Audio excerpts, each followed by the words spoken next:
हनुमान संस्कृत में हनुमान, आंजनेय और मारुति भी कहा गया है। हनुमान जी हिंदुओं के आराध्य देवता हैं जो दिव्य वानर माने जाते हैं। वे भगवान राम के परम भक्त और प्रिय सखा हैं। हनुमान को चिरंजीवी, चिरकाल तक जीवित रहने वाले माना जाता है। हनुमान वानरों के राजा केसरी और उनकी पत्नी अंजना के 6 पुत्रों में सबसे बड़े और पहले पुत्र हैं। रामायण के अनुसार वे जानकी के अत्यधिक प्रिय हैं। इस धरा पर जिन 7 मनीषियों को अमरत्व का वरदान प्राप्त है, उनमें बजरंगबली भी हैं। हनुमान जी का अवतार भगवान राम की सहायता के लिए हुआ। हनुमान जी के पराक्रम की असंख्य गाथाएं प्रचलित हैं। इन्होंने जिस तरह से राम के साथ सुग्रीव की मैत्री कराई और फिर वानरों की मदद से असुरों का मर्दन किया, वह अत्यंत प्रसिद्ध है। ज्योतिषियों के सटीक गणना के अनुसार हनुमान जी का जन्म 85,58,112 वर्ष पहले त्रेतायुग के अंतिम चरण में चैत्र पूर्णिमा को मंगलवार के दिन चित्रा नक्षत्र व मेष लग्न के योग में सुबह 6:03 बजे भारत देश में आज के हरियाणा राज्य के कैथल जिले में हुआ था, जिसे पहले कपिस्थल कहा जाता था। इन्हें बजरंगबली के रूप में जाना जाता है क्योंकि इनका शरीर एक वज्र की तरह है। वे पवन पुत्र के रूप में जाने जाते हैं। वायु अथवा पवन, हवा के देवता, ने हनुमान को पालने में महत्वपूर्ण भूमिका निभाई थी। मारुत संस्कृत में मरुत का अर्थ हवा है, नंदन का अर्थ बेटा है। हिंदू पौराणिक कथाओं के अनुसार हनुमान मारुति अर्थात मारुतनंदन वायु का बेटा हैं। इनके जन्म के पश्चात एक दिन इनकी माता फल लाने के लिए इन्हें आश्रम में छोड़कर चली गईं। जब शिशु हनुमान को भूख लगी तो वे उदय होते हुए सूर्य को फल समझकर उसे खाने के लिए आकाश में उड़ने लगे। उनकी सहायता के लिए पवन भी बहुत तेजी से चला। उधर भगवान सूर्य ने उन्हें अबोध शिशु समझकर अपने तेज से नहीं जलने दिया। जिस समय हनुमान सूर्य को पकड़ने के लिए लपके, उसी समय राहु सूर्य पर ग्रहण लगाना चाहता था। हनुमान जी ने सूर्य के ऊपरी भाग में जब राहु का स्पर्श किया तो वह भयभीत होकर वहां से भाग गया। उसने इंद्र के पास जाकर शिकायत की, देवराज, आपने मुझे अपनी क्षुधा शांत करने के साधन के रूप में सूर्य और चंद्र दिए थे। आज अमावस्या के दिन जब मैं सूर्य को ग्रस्त करने गया तब देखा कि दूसरा राहु सूर्य को पकड़ने जा रहा है। राहु की यह बात सुनकर इंद्र घबरा गए और उसे साथ लेकर सूर्य की ओर चल पड़े। राहु को देखकर हनुमान जी सूर्य को छोड़ राहु पर झपटे। राहु ने इंद्र को रक्षा के लिए पुकारा तो उन्होंने हनुमान जी पर वज्रायुध से प्रहार किया, जिससे वे एक पर्वत पर गिरे और उनकी बाईं ठुड्डी टूट गई। हनुमान की यह दशा देखकर वायुदेव को क्रोध आया। उन्होंने उसी क्षण अपनी गति रोक दिया। इससे संसार की कोई भी प्राणी सांस न ले सकी और सब पीड़ा से तड़पने लगे। तब सारे सुर, असुर, यक्ष, किन्नर आदि ब्रह्मा जी की शरण में गए। ब्रह्मा उन सबको लेकर वायुदेव के पास गए। वे मूर्छित हनुमान को गोद में लिए उदास बैठे थे।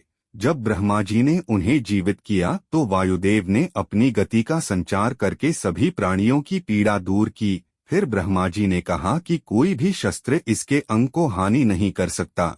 इंद्र ने कहा कि इसका शरीर वज्र से भी कठोर होगा। सूर्यदेव ने कहा कि वे उसे अपने तेज का शतांश प्रदान करेंगे तथा शास्त्र मर्मज्ञ होने का भी आशीर्वाद दिया। वरुण ने कहा, मेरे पाश और जल से यह बालक सदा सुरक्षित रहेगा। यमदेव ने अवध्य और निरोग रहने का आशीर्वाद दिया। यक्षराज, कुबेर, विश्वकर्मा आदि देवों ने भी अमोघ वरदान दिए।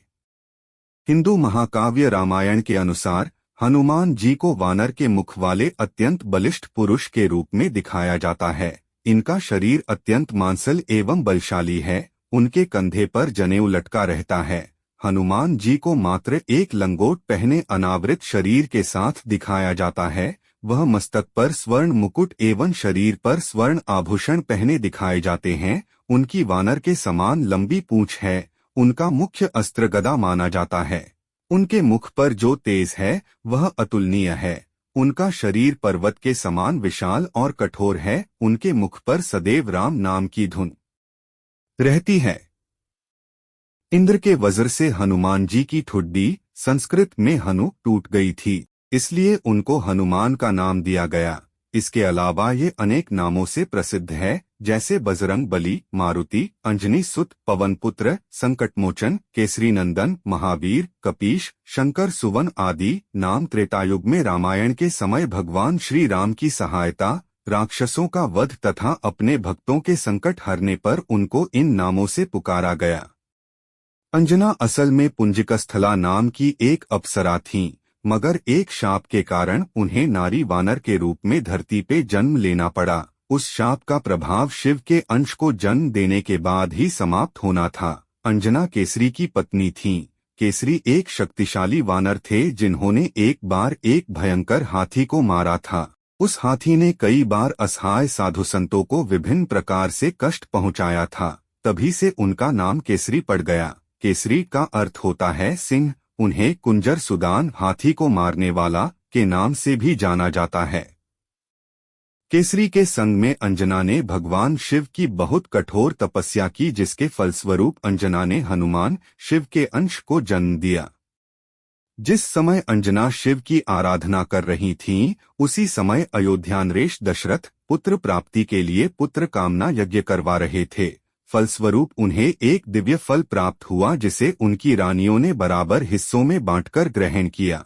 इसी के फलस्वरूप उन्हें राम, लक्ष्मण, भरत और शत्रुघ्न पुत्र रूप में प्राप्त हुए। विधि का विधान ही कहेंगे कि उस दिव्य फल का छोटा सा टुकड़ा एक चील काट के ले गई और उसी वन के ऊपर से उड़ते हुए, जहां अंजना और केसरी तपस्या कर रहे थे, चील के मुंह से वो टुकड़ा नीचे गिर गया। उस टुकड़े को पवन देव ने अपने प्रभाव से याचक बनी हुई अंजना के हाथों में गिरा दिया। ईश्वर का वरदान समझकर अंजना ने उसे ग्रहण कर लिया, जिसके फलस्वरूप उन्होंने पुत्र के रूप में हनुमान को जन्म दिया। अंजना के पुत्र होने के कारण ही हनुमान जी को अंजनेय नाम से भी जाना जाता है, जिसका अर्थ होता है अंजना द्वारा उत्पन्न। चूंकि श्री हनुमान जी की कथा एक भाग में नहीं आ सकती, इसलिए हम आप लोगों के सामने कई भाग में लेकर आ रहे हैं। शेष कथा अगले भाग में। धन्यवाद।